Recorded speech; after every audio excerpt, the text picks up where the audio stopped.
morning. We have a full house, and the last two sessions took an hour and 5 minutes with half this number of people doing introductions. So I'm going to modify. Should I talk faster, or should I? Yes. Well, I just drove back from Denver with my top down. So it was 80 degrees at 9:15 in Lodo, and it's 61 degrees in Breckenridge at 11. So it's beautiful. It's a beautiful 61 though. It's all relative, like most things in life. So who has not been here for a fireside chat before? You've never seen one. All right, in theory, there's 50% of you, but that's far less. This is my chance to give a report to us all about the state of the company. So this is my report card, and it's all of our report cards, because we're going to report about you guys too. And it's a session that's not going to be interactive at all, and it's not going to be customer service based. You're going to learn about our company. And those of you who have not heard this before are going to learn things that traditionally you would not hear from a privately held company. We disclose a lot of information, a lot of financial information, because we think it's important that you guys understand how our business works a little bit. And that's what today is, a little bit of education about how our business works. I am Mike Millizer. I started this company in 1984. I have two partners, my brother Rob and Mike Dudick. I think hopefully you guys all know that. We are the only three investors in this company. So when we talk about money in and money out, it all flows through us. We don't have any other investors. We do borrow money, of course, and when we do that, we sign for a full recourse. So we put all of our assets on the line every time personally. Our houses, our cars, and our children. I just got a chance to see my boys yesterday. Well, Luke, my youngest, is a junior at Summit High School, and he drove down to Denver to meet his mother for Mother's Day, and my oldest son, Nicholas, who's a freshman at CSU, came down. So we all got to hang out for a little while, so I got to see my children. Yeah, they're all sitting. They said hello, Dale. If you see Dale, tell him hello. You know, I absolutely do not have time for introductions today. I know it bums you guys out, but I have a lot of information. I want to know this. Who has started? Come on out, find a seat, you guys. Come on, there's room. There's room, there's seats. Well, I think. There's one here, there's two in the front row. It's just like, you know, if we scooch in, yeah. Right here. Huh?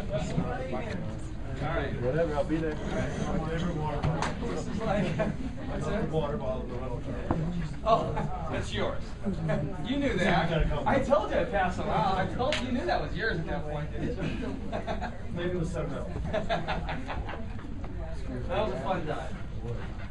That was fun. We all got down there. All right. There's still a couple seats. There's one here and one there and one here. All right, you guys can stand if you want. Who has worked here less than 3 months? Anybody? Okay, 2 months. Who's the newest employee? Tell me. When did you start? I think May 12th. May 12th. April? April? Beginning of April, yeah. Okay. You get a door prize. Oh, nice. That is a insulated grocery bag. So the options say for gifts for prize winners. So there'll be a couple chances to win a prize. Will be a water bottle, a coffee mug, or a insulated. Okay. So that's the introduction. Well, I decided that since Dudick's session lasted 50 minutes, mine could go 10 minutes long. And I didn't mean to do that the first 2 times, but I got on my civic soapbox again. I'll try not to do that again today, but I will. Okay, first off, how do we measure the success of our company? And you know what? That's exactly what everybody said so far, NPS. That's not right. Our impact on our guests. I guess. Yes. Say, who? Our impact on our guests. On our guests? Employees. Community, and investors, all right. All right, well, no one gets a prize for that. Well, Nabila, Nabila, what do you want? A water bottle, please. right. Thank you. I'm not gonna throw that.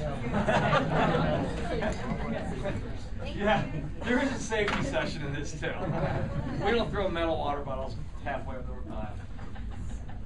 We measure our company's success by our impact on our employees, guests, community, and investors. Again, this is a fireside chat because back in our Goal Point days, back when Rob and I would sit around with our other 8 employees, and I'm sure at this point everyone's reaching in their pocket to make sure that their cell phone's turned off, right? Or at least on vibrate.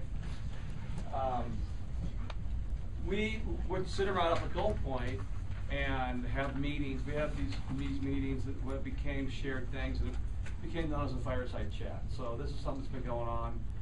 Dale can vouch for about 20 years now. Correct. And the format's changed and whatnot. But about 15 years ago, when we hired this fellow by the name of Daniel Johnson to help us organize a more profound customer service program, more defined customer service program, we went to lunch one day. He goes, "How do you guys measure the success of your business?" And Rob and I both said, "Well," we were talking. We were like, "Well, I think we, of course we measure our, and these 4 things came up.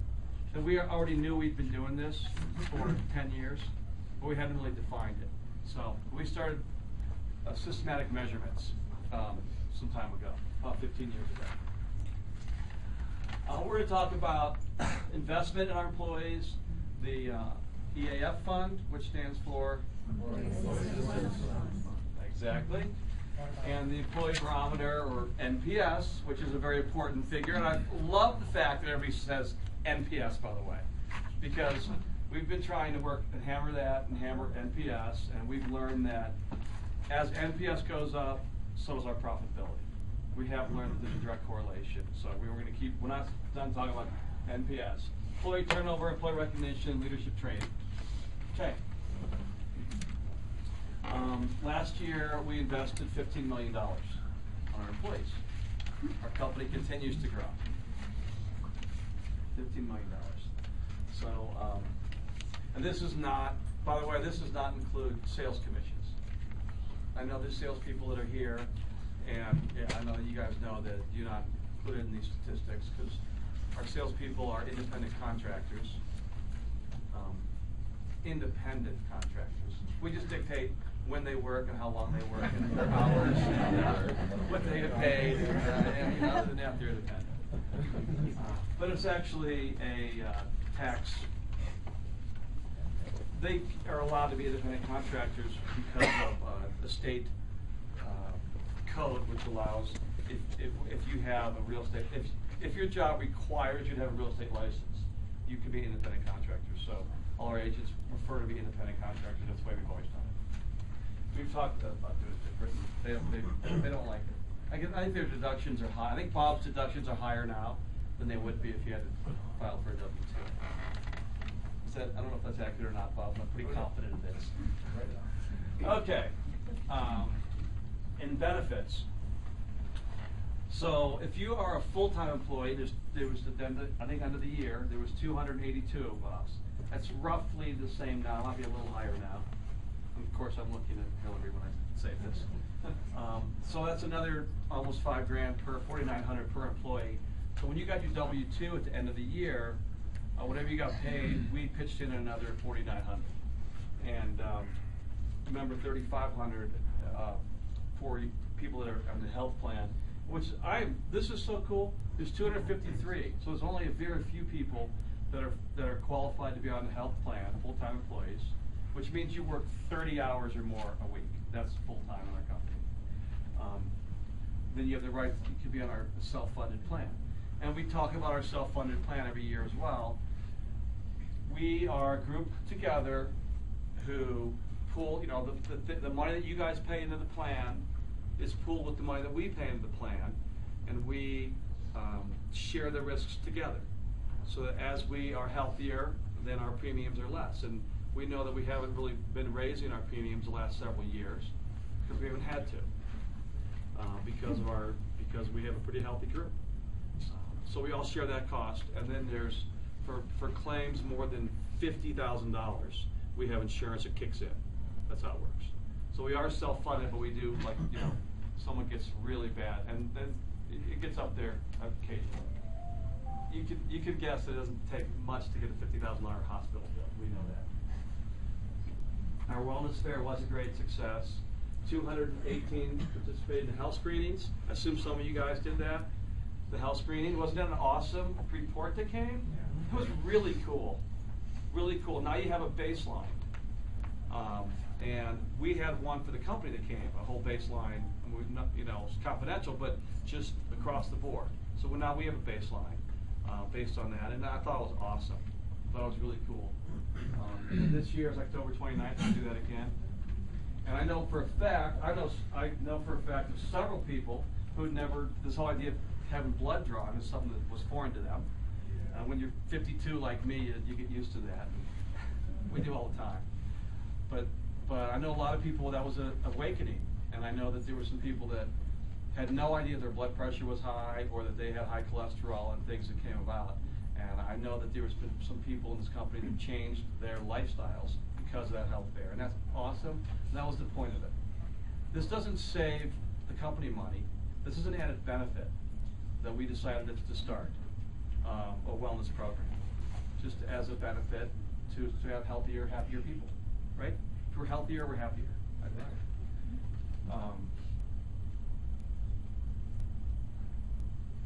think. What we do as a company for safety, we do not throw metal water bottles halfway up the aisle. We keep them within 2 rows. Of course, we do invest in workers' comp, obviously. You know, that goes up as far as when claims are higher, so that's a reason to be safe for us money-wise, but also no one wants to get hurt on the job. And we have our training and we work to be, accidents happen. Oh yeah. Okay. We don't care what you do when you're not on that job. We know that when you go out on the town, you represent our company because we're always on stage as BBG as employers. As the employer of choice in the community, when you guys are out talking to your pals and having drinks at the bar, you represent our company. I know that might be a foreign thought to you guys, but it's not. That's how it works. That's the reality of it. Your friends know where you work, and when you're out and however you behave in public, you represent the company. I want to be clear on that you do. And you know, we appreciate that. And if you go home and smoke a bowl, I don't care. Good for you. That's fine. I'm a child of the 60s. Well, not really. I was born in 1960, so I was 10 in 1970, so I wasn't smoking pot then. Neither were my parents. So. Yeah. The 80s were pretty wild too. So, but at any rate, I don't care. Okay, but when you come to work, you don't come under the influence. Okay, we take that very seriously. If you get an accident and have back pain when you're on Vicodin, you don't come to work on your Vicodin. Okay, especially not driving a snowplow. So if you have an accident, if you're up on the chair, which you put on top of the counter to change the light bulb, you know, at the bar stool that turns and fall off, you're gonna have to go piss in a cup. If it comes back positive, there's repercussions on that. We don't come to work under the influence, right? We all know this. And now that Katie's on board, one of her primary jobs is to work with safety. And of course, you guys look out for each other. When someone's in the laundry, lifting something's too big, we pitch in. It's a combined effort, okay? Employee Assistance Fund. Of course, this is a 501c tax-exempt fund that we started about 15 years ago. And there's a group of employees, I think 7 employees that are on a board, on a committee, I guess. And people submit, you know, like we have a high deductible health insurance, not our self-insured plan is high deductible, we know that. And some of you guys have brought into something where you have a high deductible. You know, you have to pay $4 grand. Well, that's what the fund's there for, to help with that.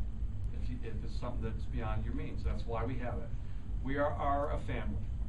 We're a family helping a family, and that's what the EAF does. I love this thing. And you know, there's money in the account, there's money that comes in, money goes out every year, money stays in. It's an awesome thing. Net promoter, remember the green, this is when we ask you in the employee barometer, would you recommend, what's the question?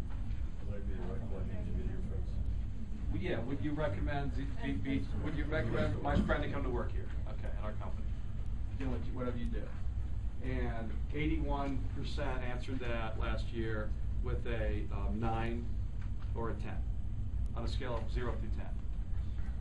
14% answered a 7 or 8. And 5% answered 0 through 6. So I'm guessing those 5% don't work here anymore. So. That's just my assumption. I know. Oh yeah, and the employee barometer is about to go out, and we were like, why are we sending out a 50-question survey to anyone? Then we hammer you guys to do it. So it's going to be under 20 questions this year, closer to 15. It might be 20. We're working on that right now, but it's going to come out this month, so you'll get that this month. And that provides valuable feedback to us. And I know surveys, I don't like to fill them out, but that does really help us. I never fill out the comment section either, but the survey does help us. It allows us to be a better employer, and that is our goal. Employee turnover. I don't understand the coins falling on the guy's pot. There's 441 of us, including our sales agents and part-time people. Okay.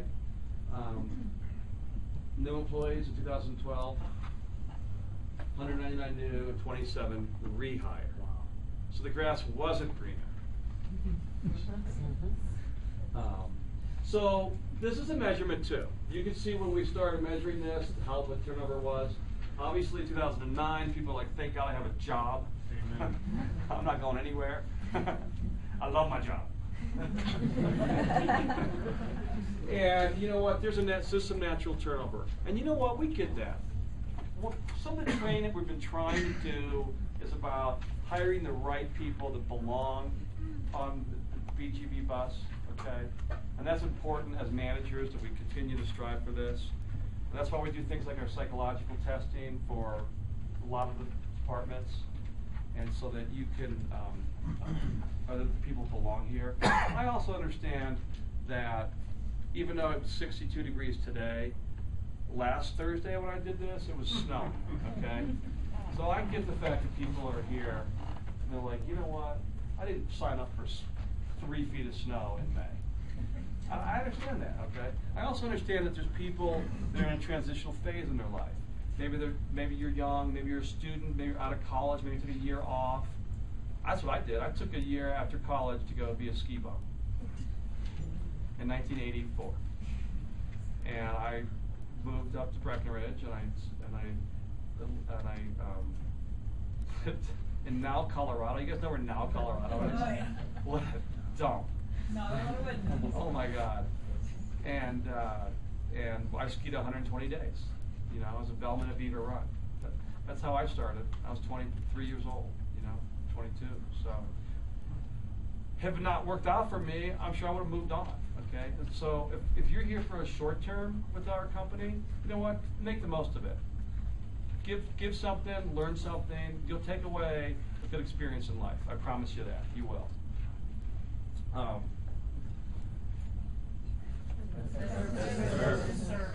Who said it first? Okay. Who said it first? No, someone in the back row said it first. Who else put it in here? I don't know if I Who said said it? I'm gonna run out, right?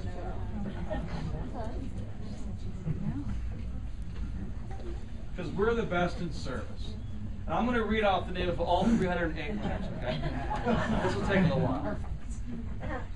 You know what's amazing, you guys? And I know many of you have come to lunch with us, you know, on these great vacation things. This is a great award, you know, the award too, because originally it was a Employee of the Month award. Okay, I noticed we're doing that up at Grand Lodge again. Great, that's fantastic. And we were like, you know what? We don't want an Employee of the Month. We want Employees of the Month. And I know that when we stand up at lunch and Robert and I are reading off, you know, what happened and why you get invited to lunch, why you won a Great Vacation Award. And the prize is you get to go to lunch. That's the prize. You get to come to lunch at Fatty's or at the Lodge Pole with us, and we get up and we read what you did. And almost every time it's like, well, I was just doing my job, or that's my job. And yeah, that's right. And your job is to create great vacations. And when an employee or an owner takes the time to write a letter to the owner of the company to say, hey, I want to point this out to you. You are creating a great vacation. Maybe you're doing your job. Yeah, that's what your job is. But you cannot believe how many of these letters I get. Well, you know, it's phenomenal. And I rarely get one that says that employee was a jackass. Okay, I mean, I rarely get one of those. It's a few times a year, okay?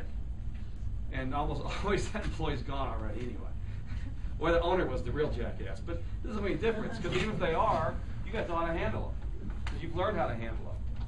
You know? It's like, we're the Namaste company, man.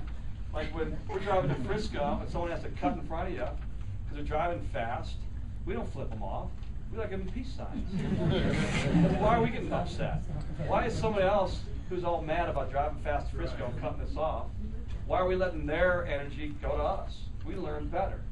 That's why we're the Namaste company. It is rare to find an owner support representative with knowledge of all the incredible products and services offered at BGB Properties. Kate was able to answer all my questions and provided valuable consultation. Frankly, she made me feel honored to be a Grand Timber owner. Thank God my checkbook was in another room, because I might have bought another unit. I'm guessing they have by now. And I love this. This needs to be cut and pasted and used in your thing. Oh no, Andy was here. Her infectious enthusiasm and solution-based demeanor enabled me to develop a strategy to make the best use of my ownership. That is well worded, isn't it? We all know that these sales guys here love to create high expectations. And we know the rest of our job is to surpass those. And we do a good job at that. And that's why, you know, when the salespeople are here at the session, they're here with enthusiasm too. And that's why they appreciate what you guys all do to support our sales program, which is doing your job. That's what you're doing. You're doing your job. Infectious enthusiasm. I love that. Makes me enthusiastic, man. Okay, I gotta keep going. There's another great letter too. This is about one of the spa therapists who someone wanted to have a massage on her birthday. They called the spa. No one's here. Let me call somebody. And the therapist came in before they were supposed to go to work. You know that, and that's like, hey man, no, I can't. I'm watching the Flintstones aren't over yet. I can't come. No. Versus, you know what? Yeah, sure, I'd be happy to come in early to give a massage. I can make some money, make somebody happy. I'm happy to do that. That's a great attitude. We don't all have that. Commitment to training, our new employee orientation, which is now weekly. Hopefully your first day of the job, hopefully your first day on the job with our company was spent at new employee orientation, when you learn about the culture of our company, not about your job. Okay? And we've been working on this for at least 10 years now, and it's evolving, and it will continue to evolve. In fact, there's one going on right now. That's every Monday at 10 o'clock now. These great vacation sessions. Our newsletter, which I know you guys all read. There's going to be a quiz about that later. Manager training, and our safety training, of course. What's this one? Name an employee who was featured in the employee spotlight in Keeping It Grand last year, and don't name yourself. Bailey. Can you name some names? Jason. Chris Bailey. All right, good. You guys know all those people? Kristen. All right. Yeah, okay.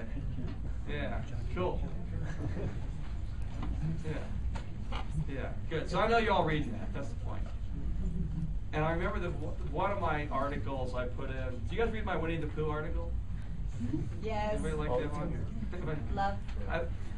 It was like a year ago. I was like, man, I'm gonna read this thing. So I put. This was like 3 years ago. I put in, well, at the end of the thing said, if you actually read this, send me an email that says hello. I got about 150. So I trust people are reading this. How do we measure the experience of our owners and guests? Well, we know that.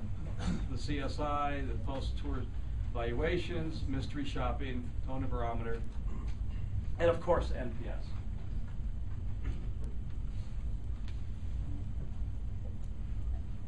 I'm going to go through this, explain this one more time for everybody.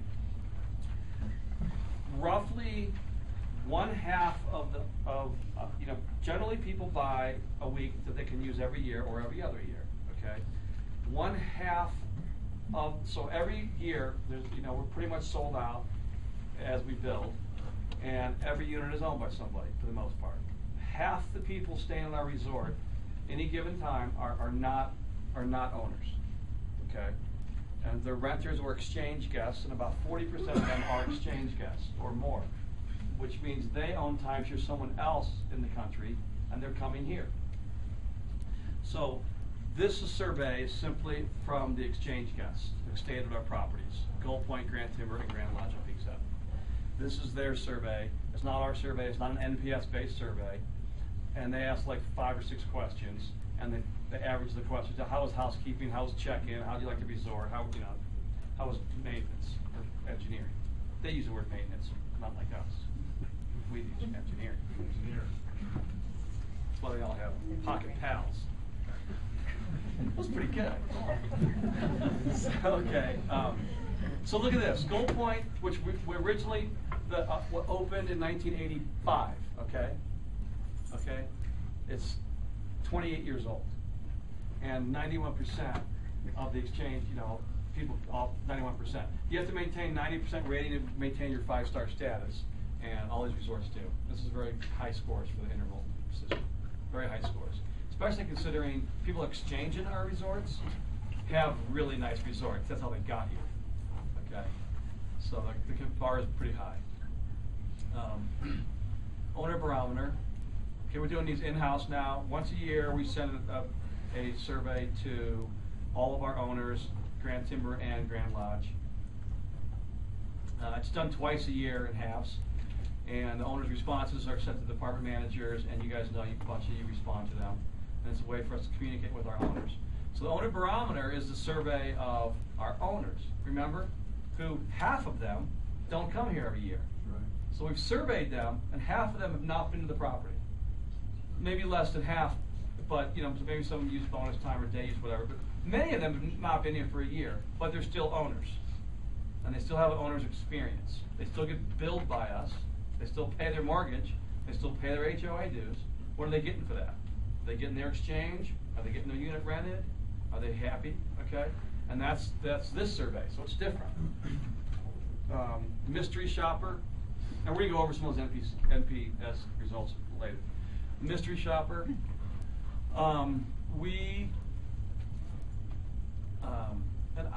I question how well we use this as a training tool. I always think that we need to remember this. Why don't we talk about this at lunch today, Hillary? Mystery shopping is awesome. We have these people every quarter that call up, they call reservations or the owner services, and they book a stay. They use the spa, they go to the lodge pole or the Sevens restaurant, they call engineering, they call housekeeping for something, and they offer, when they call engineering, they offer you, or housekeeping for an extra pillow, they're going to offer you a tip, okay? And this has gotten lost before. Like, what's this, when someone offers you a tip, when you're in uniform, what do you do? Thank you. What if they insist? Take it. Thank you. That's exactly right. But we need to work on that. That's another thing. People, you don't like, okay, no, thank you, that's not necessary. Okay, of course. And they say, no, no, I insist. Grab it, don't look at it. No, put it Oh, in the too long? box. Sorry about that. Don't say that. You know, put your pocket. Say thanks. That's very nice. Thank you. I appreciate that. Thank you. Because people like that, you know. But you know, and when you're at the front desk and you're busy and it's check-in, and someone's trying to check in, do you acknowledge them? You're on the phone. Do you acknowledge them? Just a minute. Or do you do like the clerk at Goods that just talking to her buddy and just does this? And you stand there trying to buy something. You know, and you're graded on that, and we get this detailed report that goes to the supervisor. I know it's shared with individuals involved, but sometimes I think we should probably train better with that. Pop quiz number 4. What is the ultimate question? Duh. We just brought over that 4 times. The ultimate question. How likely is it you would recommend this company, how likely recommend this staying here? How likely recommend taking a timeshare tour from Bob Gibbs? I mean, we have all these. We have NPS for every single agent. We compare it with the volume per guest, with VPG for every agent. We compare that. We use a lot of different ways to measure it, okay? But that's what it is, right? It's a Net Promoter Score. And again, the promoters are 9 and 10s, 7 or 8 are passives, 6 are distractors. And NPS is the percentage of promoters less the percentage of detractors. So if you answered 7 or 8, we throw it out, okay? It doesn't count. And it always reminds me of and I bought a ton of cars from Prestige Imports. They're an Audi dealer down in Lakewood. For years I bought cars from them. Every time I do, the salesman says, now you're going to get called by a representative for a survey, and anything less than a 10 on your response hurts me. I'm always like, well, that must be a really cool survey. That's some good data right there. So I never respond to it. I never answer it because, you know, I would think that an 8 would be pretty good, frankly. He did an 8 out of 10, 0 through 10. He got an 8. That's a pretty good score, right? So anyway, but we don't coach our clients about NPS. But it's amazing how people do. You guys know what I'm talking about. You know, the surveys that coach them. NPS score, again, like we like to say, great companies are 50 or more, and there's some, like, you know, Apple's really high, and United Airlines is really low. You can figure out why. Southwest is really high. You know, average for across the timeshare board is around 5%. Okay, so our NPS, and this is again our owners. This is post-travel all property. So this is Gold Point, Grand Timber, and Grand Lodge on Peak 7. People that have stayed at our resorts and have traveled. And you can see the numbers. 58 the first quarter of 13. So that's ski season. The fourth quarter, which is, you know, the start of ski season. Third quarter, which is the, you know, fall. Okay, you can see the quarter. And you know what, I keep thinking about this too. If the graph goes up and down a little bit, but if you look at it by the quarter, okay, if you look at, you know, first quarter 13, first quarter 12, first quarter 11, you know, it's more of a level chart, probably going up a little bit. But it's based on, you know, people here, if you're here in, you know, December and there's no snow on the ground, you're trying to ski, that might impact your stay, right? So anyway, that's part of it too. Then this is GL7, 64% NPS. This is people that have stayed here. They're renters, exchangers, owners. People, anyone who stayed at the resort. GTL 56, and Gold Point is still 48. Fantastic, and that's in the first quarter. And it was, you know, 60% in the fourth quarter. And you know, like spring, fall is always high at Gold Point because it's a cool place to be in the summer and spring, fall. You know, you're not like skiing in, skiing out, but you're taking a hike up Boulder, right? Watching some wildlife. Or not wild anymore because people feed them. Oh, this is the night. I got one letter that was oh my God. We named the fox. We came to our door. We fed it every day. Oh. Who do we laugh? I remember a letter and said, you know, you probably shouldn't do that. They do have rabies. We sent everyone a link to this YouTube thing. Oh my God. Look up rabid fox on YouTube. This is a hilarious thing. I mean, it's true. It's a video of someone's camera. This fox runs out of the woods and bites this person and runs back in the woods. It's all foamy at the mouth. It's really not funny. I don't know why I'm laughing. Now this is the owner barometer. Okay, so this includes all the owners that have not stayed there for the last year. Okay, but they're still owners. GTL's 38%. GL7 was at 40%. Okay, and anyway, so those are good, solid numbers, something to be proud of. It really is. We are blowing away our industry, and we are the best in sales because we are the best in service. There's no doubt about it. Our contributions to our local and our global community. We're going to talk about our cash donations to nonprofits, our recycling efforts, our green practices, and volunteer opportunities. You guys, through payroll deduction, donated almost $30,000 to Summer Foundation last year, which we matched. So it's $60,000 that went to the Summer Foundation last year. And that, if you donated, I think it's $10 a paycheck. Is that what it is? $10 a paycheck. Then you're eligible for the ski passes, which our crack IT team came up with an awesome solution to that this year. And Henry made that box that bops you in the nose if you don't stand back when you open it up. Thing's awesome. Isn't that cool? Anyway, whoever did that, that's good. That's all good stuff. The Summer Foundation, remember, is our local United Way type foundation. It's been here for 20 years. They've passed out something like $14 million to local nonprofits in the community. I think they support 85 nonprofit organizations in Summit, Lake, and Park County. Thank you. I was going to say, I can't remember what I was saying, Fairplay. And we, of course, have our own donor advised fund, which is at the Summer Foundation, and Mike and Rob and I fund this to support our nonprofits, and we get grant requests twice a year too.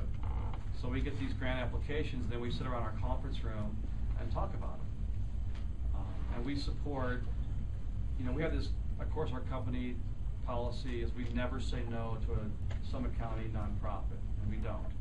They don't maybe always get exactly everything they want, but we never say no.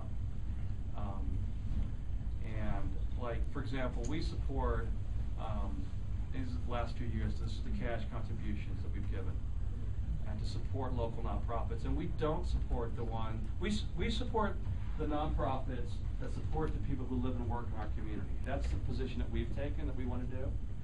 And again, that $235,000 last year, I mean, that's some money for sure, and that's money that really would have just come to the three of us.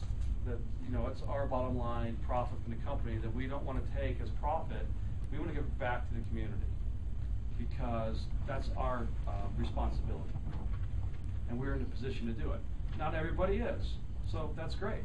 You guys help our business prosper so that we can give back to our community and complete the cycle of life. Right? Yes, we see this. We understand this. And that's our responsibility as a corporation, just as that's our responsibility as individuals. And if it's not about giving money, it's about giving your time. And it's easy to do. In fact, we just had a grant application process this month, and we just passed out another $107,000. So I got a feeling that number's going to grow again next year. I love it. And our green culture. There's a green team, and there's many members of the green team here, I'm sure, right now. Every department is one from at least every department. I know Sean's passionate about it. I know everybody is, and we're trying to figure out ways to be more and more green.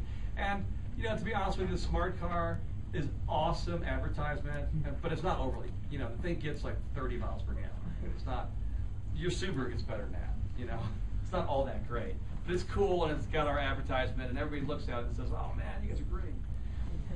And we didn't buy it, by the way. it'd be a Prius if we bought it. We already had it, so we just wrapped it and kept it. We were using it down in the Front Range for our marketing programs. The solar garden, there was a solar garden coming together in the community, a great private public partnership with Public Service or Excel Energy, I guess, and the community are building this solar garden out here in town. Yeah, right, and we're going to be big supporters of that. We're going to try to offset the bulk of all of the electricity we use in our corporate offices on Airport Road and the mall.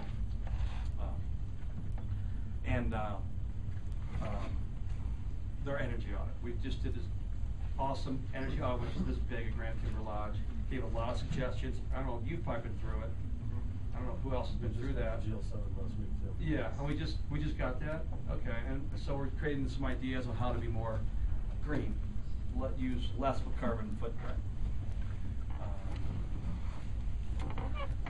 Composting. This is what the green team was instituted in the last year. Recycling, of course, is all resorts. Composting will come to resorts. It certainly will be part of the Peak 8 project from the start. It takes space and dedication to get it done. We all know, like just being in that office is composting. You know, sometimes I have lunch at my desk and don't finish it. It's a different mindset to remember to take stuff over to composting. And all those cups and coffee mugs and stuff that we use now, they all, did I miss something? We all have composting, and things are compostable, so just think about it. I feel like I'm missing something. It's not the first time in my life. It's not the first time in my life. We should have done this outside today. That'd have been good. Then, cloth bags, so anyway. And we're trying to come up with a system to do these energy audits for our homes. I got one done on my house. It wasn't very, it was like, okay, yeah, you should not leave the doors open. Yeah, okay, great. Thanks, dude. So we're working on somebody that can do some really legitimate energy audits for people. The seed packets, do you guys see those seed packets we passed out on check-in day? Yeah. I grabbed a handful of them when I was at the break-in, right about the same, I was there doing an NEO. I got a handful put in my pocket, and then like the next 8 times I went to lunch, I give you a little bill, I signed my credit card slip and put one of those seed packets in it. I go back the next day and like, thanks for the seed packet, that was cool. Yeah, just throw it in your yard, let you grow. And of course our zero waste events, where you try to get better at that. At the Ed Party this year, every single item that you have in your hand can go into composting or recycling. There shouldn't even be trash there. So we're going to try to get that done this year. Recycling. Yeah, we recycle a ton, you guys know this. And plus the electronics. We recycle enough to fill a Boeing 737 every 3 weeks on our properties. And this, by the way, does not include construction, which I didn't realize it did until recently, who has a scrap metal recycling bin and a cardboard recycling bin on property, which is used constantly. So that's pretty cool. Recycling is cool. The electronics thing, you know that the first weekend of the month, if you take any home electronics over to Grand Timber loading dock, we recycle that for you. Like, you know that you're not supposed to throw an old TV or an old monitor or even a keyboard or certainly a computer in the trash, right? That should be recycled. So we provide that for you guys, so please do it. Okay, this is worthy of a water bottle or a thing, okay? Okay, I'm looking for the exact number here, all right? How many gallons of water are wasted each minute a faucet is running? Gallon 2. Who said 2.5? I heard that. What do you want? Water bottle? Water. How did you know that? Was that a wild guess? Well, I know that a woman says to me, don't ask. I never ask. So therefore I won't. 2.5 gallons. Of course, the real answer is it depends on how much water is going to your faucet. But, you know, whatever. I guess this is the average 2.5. So, anyway, we all know that. 75% of waste is recyclable. Americans only recycle 30% of it, which isn't bad. Switzerland does 52%. We rank 7th, which is pretty good because we rank 52nd in infant mortality. So we're pretty good at recycling. Colorado, however, recycles only 11%. Can you believe that? That is so lame. Where's that come from? You know, the truth is, like with all those bars down in Lodo and stuff, they don't recycle. They don't, because they can't do it. It's not easy for them to do it. Just like the bars around here, not many of them do either. It's hard. Like all those bottles, you have to make a commitment to it. You have to make a commitment to it, like anything else. It's called civic responsibility.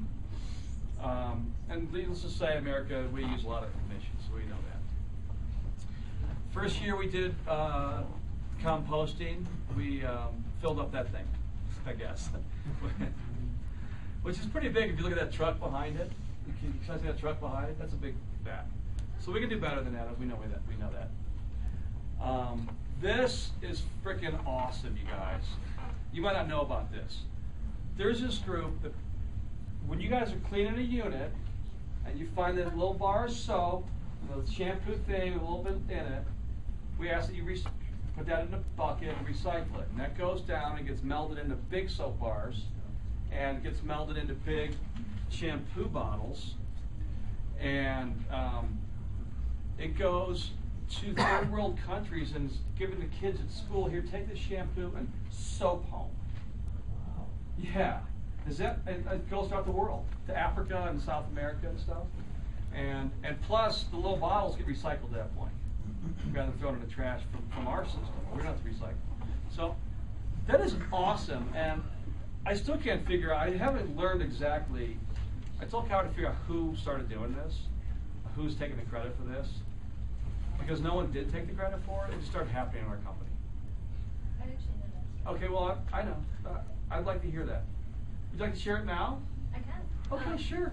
One of our vendors from West End Paper, Kathy Feinberg, introduced it to our housekeeping task force, and we actually pay as a company to participate in this every month. It's minimal, obviously well worth it. So, This is awesome. So it was suggested by a member. Okay, great, perfect. Well, let's have her up for lunch on a great vacation lunch. How about that? Anyway, this is awesome. Employees in the community, there is plenty of chances to contribute. You know, we impact that Peaks Trail dramatically with our resort, so we like to maintain it. And I hope you guys have been out there and done it, because it's really cool to go out there. I take my boys up there every summer, and we do that. And every year, someone either walks by or rides their bike by who I know. Like, what are you doing? You know, and it's cool when if you ever have done it, it's cool, because people will come by and say thanks. Because it's a great trail. And I always think I should walk to Frisco on this thing, and I never do, of course. The duck race, then we have our golf courses, you know. I just want to, say, remember the story I like to tell about civic responsibility, okay? And it's about your civics when you're in high school. But we are a society, and it's a society works by us working together. And that's, and we're pitching in. And we're a family as a company, and our community is a family. And to support nonprofits is important. If you can't give money, we get that. But to give some of your time to victims of advocates of assault. Or I always equate it to the jury duty thing, okay?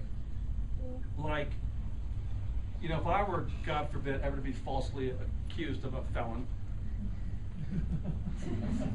I would certainly want to have a jury of my peers, people that have jobs and have careers, have opportunity in life, to be the people that would be my jury, not people that don't care and want to come in stoned and get their $2 to be on jury duty on their day off. Okay, so I would, and the attitude of, I got a jury. Oh damn, I got a jury duty. Is the wrong attitude. It really is, you guys. It should be, yes, I'm busy, and yes, this takes time out, but it should be, you should be honored that you live in a society that you have the opportunity to be on a jury. So, I have another story, but I don't have time to tell it. How we measure the success of the investors in our company. I hope I conveyed that, and I know that it's easy for me. I'm the easiest guy in the world to say, yeah, I can pass out a couple $100,000. I can spend some time on a trail day and take the day off work. Okay, I know that I'm an easy guy to do that. I get that. But what I'm saying is our society together, all of us doing that is what makes it work, not just a few people. I hope you guys get this. How we measure the success of our investors. Believe it or not, we think we should make money. Okay? So we like to make money. Our awards and our ongoing business concerns. We're going to talk about these things. What does it cost to open our doors every morning? And this is, you can give me a monthly figure. How much money do we spend each month before we ever make a nickel? $300K. 400. $1,800,500. Keep going. 3 million, keep going. Who said 3.5? Nope, less. Who said 3.5? No, 2.5. So you guys are all wrong. I just deked you guys. It depends on how you look at this. This is not construction cost either, okay? This is simply our overhead of our offices and our payrolls and our benefit packages, okay? We do invest $2.5 million every month before we ever see a nickel of it. It's just the cost of doing business, I get that, okay? We, of course, put money back into the company. Most of that marketing money is spent before we ever see any of it in return. Well, it all is, you know. Spend the marketing money, then the clients come. Peak 7 is about to be completed. The roof is up, you know, the siding's almost done. You guys have been up there. Well, if you have, if not. The drywall began on the first floor. We're working on the AC conversion of the rest of the building. You guys know that, as well as the north building. We'll have AC. And you might not know this, but the north building has a red, white, and blue fire station in it. Do you guys know that? Everybody know that? Someone will shake their head no. I did not know that. Okay. This is an example of a great public-private partnership. The red, white, and blue is a fire district in our community. It's the Upper Blue Valley, okay, from Farmers Corners all the way to, Park Valley, or to Park, County, up to Hoosier Pass. And it's funded by our real estate taxes. And they needed to have a substation up on Peak 7 to help Peak 7. Not the base of the ski area as much as all the homes up there. And the ski area too.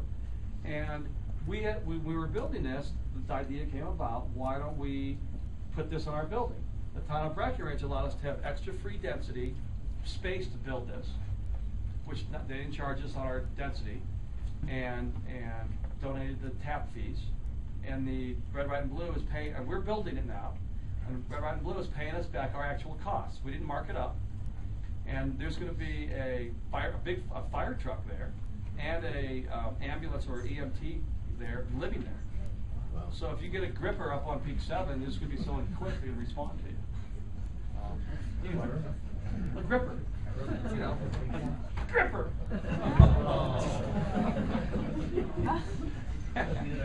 You never heard that one? Okay. Anyway, there's a fire station up there. And you guys know that we're, of course, doing this other project on Peak 8. We actually, the final approval of our plans have been done. We have agreed, and Mike and Rob and I are going to invest about somewhere around $13 million, maybe $14 million back into this project again. Money that would be coming out. We make our money when the construction loans are paid. Think about it, right? We pay off our lender, then we can make money as we sell the end of the project. We've always taken a lot of those profits and put it into our next project. We're doing this again, of course. We're doing this again. We're doing this again because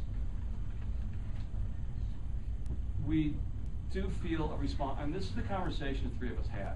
We could have taken our marbles off the table and gone home. We could have moved to someplace warm. I'm still not, I'm going to anyway, but you know what? We do feel a responsibility to our community and to our employees. And this is the conversation. And yeah, we're going to make more money in this next project if all goes well.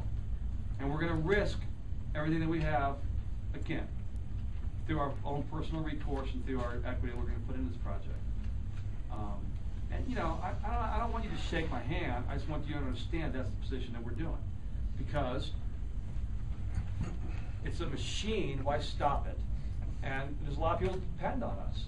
So we're going to keep going. So we're doing it again. There's going to be a ton of work up there this summer. We haven't closed on the land yet. We're supposed to close this week, okay? Maybe not going to happen today, but we're going to close this week, and then you're going to see the Bergenhof come down, and you're going to see a huge old hole up there. And we have to do we have to change the road. The Ski Hill Road is going to move. So that's some of our properties where the road is right now. There's going to be a bunch of work that we're going to do up there this summer. And then next April, when all the snow's gone and melted, next April, well, we start going vertical.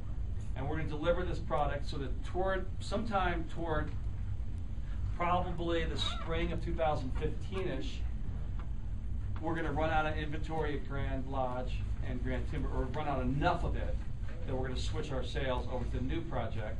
And we're going to deliver the first phase sometime, we were thinking December of 15, but it might be a little later. Sometime in late 2015, early 2016, we'll have the first phase open for occupancy. The plan is right now, Thanksgiving 2015. But it's a big project because we have to, the way it's built, we have to build both levels of parking all the way in and have the entire steel infrastructure and roof on for the whole complex, which is 2 buildings, to have the first phase CO'd. Just because you have to drive in underneath all that to get to where the lobby's going to be. So anyway, we're working on it. Ed 2012, remember our economic driver is Ed, remember, where we decided to have a profit sharing program where as the company prospered, we would give money back to our employees. And it's based on volume per guest, cost per tour, sales volume, and our cash flow. And we added the cash flow back in 2009 when the lending environment changed dramatically and our cash flow got extremely tight. And it's kind of been that way during the construction phase. It really is tight, and it remains tight. But keep in mind that as the VP, and we share this Ed figure with you guys, occasional basis, and it's a figure that we've come up with that definitely shows we're making money. Okay, and we've created that to how much of a percentage we're going to give as a bonus. And I want to make this clear too, because I know in the past the bonus has always been like equated on a per person basis, and that's going to have to change to a global thing, because as the number of employees are growing, our percent of profits they don't grow at the same percentage as the number of employees grow as we add resorts and stuff. So like last year I think we passed out like 450,000, okay? And this year's going to be at least that much again, all right? And you guys are going to see this figure at the Ed party, but it's divided by a higher number of people. That's just the reality of it, okay? But rest assured that as our company is profitable, that Ed bonus goes up. It'll continue to go up. And we're committed to that. We're also committed to sharing it across the board. It doesn't matter whether you're an executive or a part-time housekeeper, you're going to get a pro rata share of that across the board, based on how long you've worked and how much you worked, okay? And it doesn't matter what your job is, because we're all important the same, equally to the company. And that we've always been committed to that type of bonus program. We also include the staff at the lodgepole, which I see, Tucker here today, which is awesome. Even though they're not our employees, but they are part of the success of our company. Just like the Sevens people, we can't even talk to. I mean, we're trying. Anyone from Sevens here? Yeah. Well, we pay for the people from the lodgepole to come here and to come to the new employee, and we're trying to get Vail Hospitality to allow us to pay those people to come. But I think they think that if they start coming to our things, they'll quit their job and join our company. I guess. Why they do that, I don't know. What is the shareholder's most important responsibility to a company? 3 of us. What's our most important job? Keep us employed. Keep us employed. Keep the company going. Right. Okay. And I apologize. I'm going to run 5 minutes late again. If you have to leave, leave. But this is the part that Rob said, Mike, spend less time on recycling and more time on this part of the presentation. And I said, I can't. So we did this today with no introductions, really, and I'm still going to run 5 minutes long. I want you to stay, okay? This is how our company differs. This, I'm going to explain to you again, and guys that were here last year might remember some of this stuff, but reiterate it again, okay? 53% of our business comes from owners buying more time. Why do they buy more time? It works. Because it works. Because you guys are awesome. Because the product is awesome. Because we deliver the product. And because it works and they love it. They come out and have a great family experience and they buy more. And when they buy more, it drives our entire cost of sale down.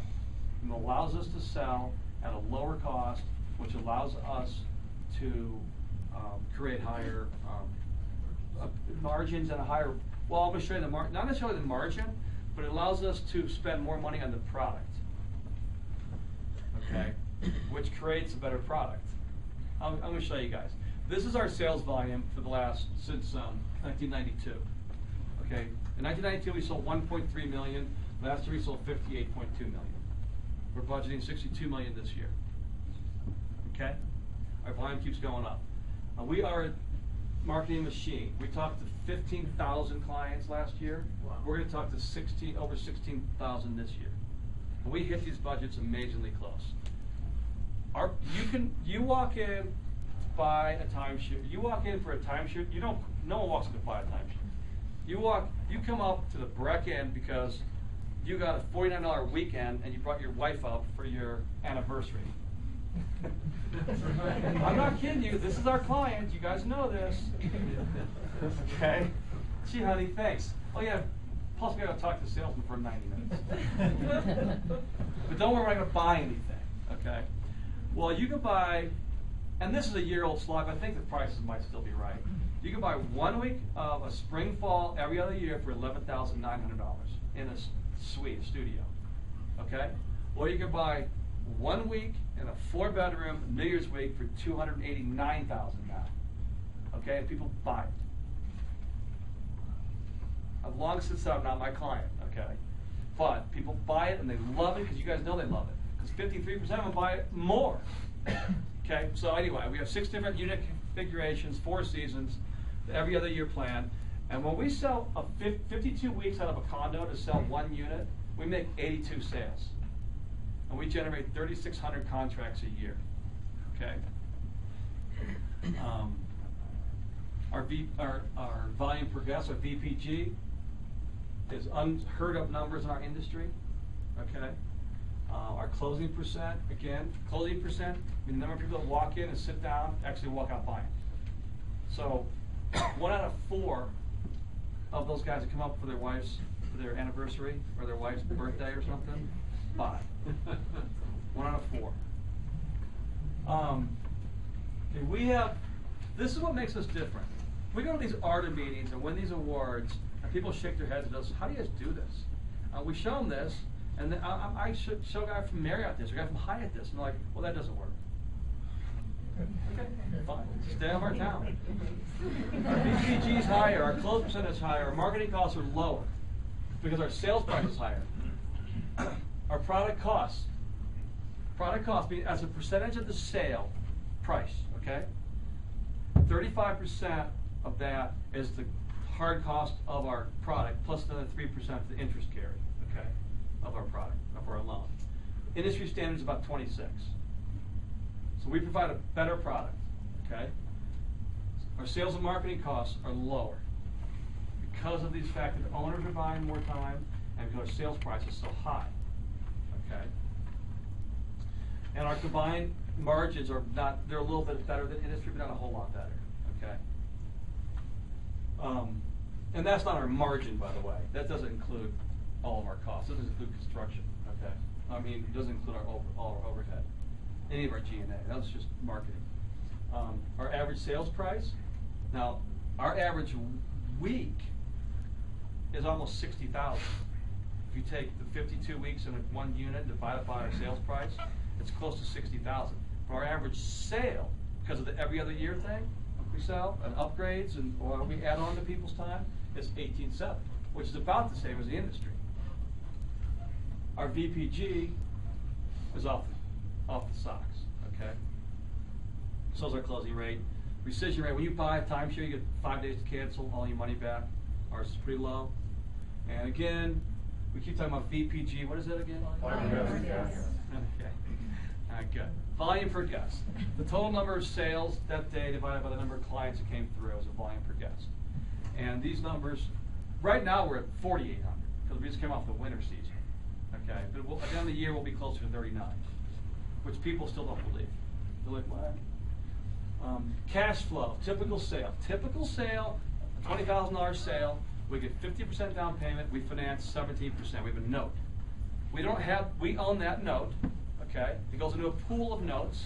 Then we have lenders who loan us money as a percentage of that note, and they advance money, okay? And they advance about 85% of the note amount. Right now we have an $80 million portfolio of notes, okay? And then we have borrowed against those notes. If everybody quit paying those notes, we go out of business, okay?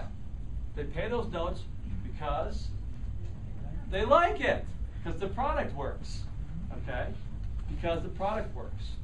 And when some of them have a little problem paying it, our crack loan servicing staff, anybody here from loan servicing? Right, our crack loan servicing staff very politely talks to people, and I get letters from people saying, I want to thank you so much for your wonderful loan servicing staff. They don't even know it's their collections. They're like, thanks for your loan servicing staff. We got things smoothed out, and now we're back on track. I hear that all the time. So our cash flow, that's our expenses. Our cash flow is kind of tight before taxes until we pay off our construction loan. Then we can make some money, okay? And that's the end of the project unless you pump it back into a new project. But anyway. So that's our budget. That's what we budgeted last year for sales. That's what we did. We hit our budget. This year we're budgeting 62. The first 4 months of the year, the budget, it's not the first quarter, was 22. We sold 23. So through the end of April, we are ahead of our budget for sales. And we're 8% ahead of 2012. When GL7 sells out, we will have sold $350 million of timeshare. When Peak 8 sells out, we will have sold over $1 billion of timeshare here in Breckenridge. Isn't that amazing? I was a kid who literally made $5 an hour plus tips when I moved to Breckenridge. Okay, and now I'm gonna leave after selling $1 billion of timeshare. It blows me away. This is a message. Then you guys are out of here. Okay?